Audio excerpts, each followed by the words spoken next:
Nosso Lar, capítulo 24. O impressionante apelo. Ligado ao receptor, suave melodia derramou-se no ambiente, embalando-nos em harmoniosa sonoridade, vendo-se no espelho da televisão a figura do locutor no gabinete de trabalho. Daí a instantes, começou ele a falar. Emissora do posto 2 de Moradia. Continuamos a irradiar o apelo da colônia em benefício da paz na terra. Concitamos os colaboradores de bom ânimo a congregar energias no serviço de preservação do equilíbrio moral nas esferas do globo. Ajudai-nos quantos puderem ceder algumas horas de cooperação nas zonas de trabalho que ligam as forças obscuras do umbral à mente humana.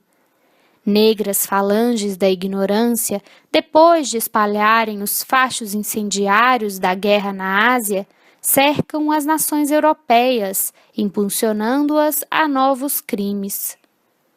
Nosso núcleo, junto aos demais que se consagram ao trabalho de higiene espiritual, nos círculos mais próximos da crosta, denuncia esses movimentos dos poderes concentrados do mal, pedindo concurso fraterno e auxílio possível. Lembrai-vos de que a paz necessita de trabalhadores de defesa. Colaborai conosco na medida de vossas forças. Há serviço para todos, desde os campos da crosta a nossas portas. Que o Senhor nos abençoe. Interrompeu-se a voz, ouvindo-se divina música novamente. A inflexão do estranho convite abalara-me as fibras mais íntimas. Veio Lísias em meu socorro explicando. Estamos ouvindo Moradia, velha colônia de serviços muito ligada às zonas inferiores. Como sabe, estamos em agosto de 1939. Seus últimos sofrimentos pessoais não lhe deram tempo para ponderar sobre a angustiosa situação no mundo, mas posso afiançar que as nações do planeta se encontram na iminência de tremendas batalhas. Que diz? Indaguei aterrado. Pois não bastou o sangue da última grande guerra?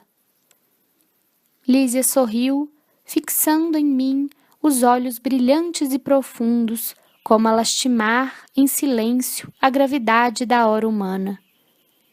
Pela primeira vez, o enfermeiro amigo não me respondeu. Seu mutismo constrangera-me. Assombrava-me, sobretudo, a imensidade dos serviços espirituais nos planos de vida nova a que me recolhera. Haviam cidades de espíritos generosos suplicando socorro e cooperação? Apresentara-se a voz do locutor com a entonação de verdadeiro SOS. Vira-lhe a fisionomia abatida no espelho da televisão.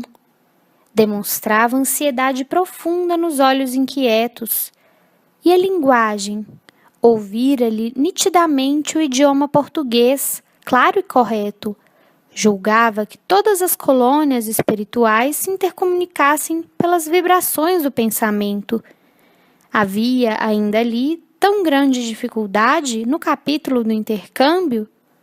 Identificando minhas perplexidades, Lísias esclareceu. Estamos ainda muito longe das regiões ideais da mente pura. Tal como na Terra, os que se afinam perfeitamente entre si podem permutar pensamentos sem as barreiras idiomáticas. Mas, de modo geral, não podemos prescindir da forma no lato sentido da expressão. Nosso campo de lutas é imensurável. A humanidade terrestre, constituída de milhões de seres, une-se à humanidade invisível do planeta, que integra muitos bilhões de criaturas. Não seria, portanto, possível atingir as zonas aperfeiçoadas logo após a morte do corpo físico. Os patrimônios nacionais e linguísticos remanescem ainda aqui, condicionados a fronteiras psíquicas. Nos mais diversos setores de nossa atividade espiritual, existe elevado número de espíritos libertos de todas as limitações, mas insta a considerar que a regra é sofrer-se dessas restrições. Nada enganará o princípio de sequência imperante nas leis evolutivas. Nesse íntere, interrompia-se a música, voltando o locutor. Emissora do posto 2 de Moradia. Continuamos a irradiar o apelo da colônia em benefício da paz na terra. Nevoeiros pesados amontoam-se ao longo dos céus da Europa. Forças tenebrosas do umbral penetram em todas as direções, respondendo ao apelo das tendências mesquinhas do homem. Há muitos benfeitores devotados, lutando com sacrifícios em favor da concórdia internacional nos gabinetes políticos. Alguns governos, no entanto, se encontram excessivamente centralizados, oferecendo escassas possibilidades à colaboração de natureza espiritual. Sem órgãos de ponderação e conselho desapaixonado, caminham esses países para uma guerra de grandes proporções. Ó irmãos muito amados dos núcleos superiores, auxiliemos a preservação da tranquilidade humana. Defendamos os séculos de experiências de numerosas pátrias mães da civilização ocidental. Que o Senhor nos abençoe. Calou-se o locutor e voltaram as cariciosas melodias. O enfermeiro permaneceu em silêncio, que não ousei interromper.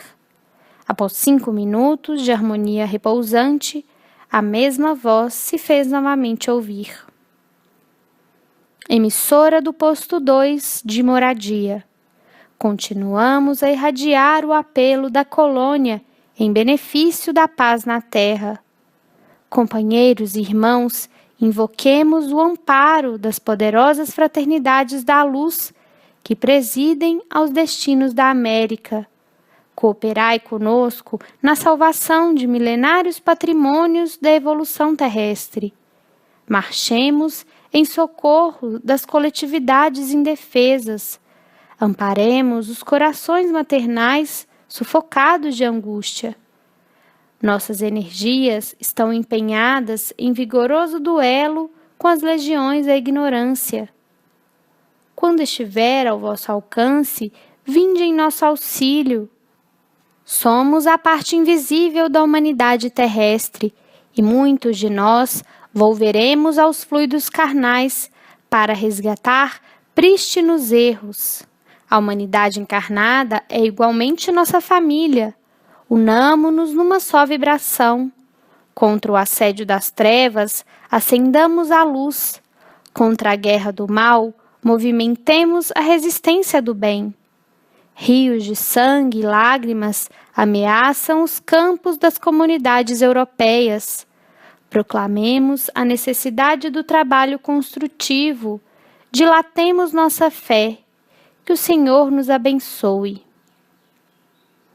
A essa altura, desligou Lísias o aparelho e viu-o enxugar discretamente uma lágrima que seus olhos não conseguiam conter.